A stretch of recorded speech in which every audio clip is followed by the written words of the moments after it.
install here in Langley. Let me show you a bit about this roof.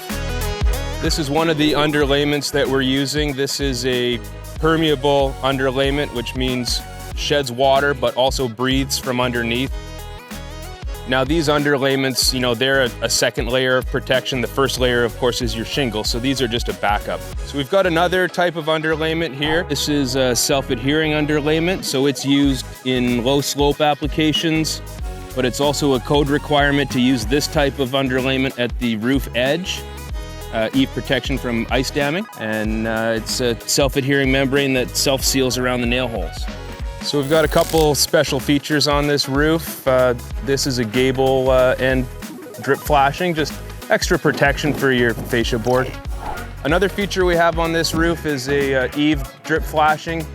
Just helps the water run off the roof and into the gutter and stay off the fascia. This is pretty standard equipment here, but this is a water diverter. It just keeps the rainwater going into the gutter instead of off the edge of the gable. And then here again, there's that gable flashing. Okay, let me show you how we're venting this attic. So basically we've got continuous ridge venting, what this is called. We've left the plywood down to create an airspace. This is the vented ridge cap that goes on like that. Basically your air comes in through the soffits, moves through the attic, and then out the ridge.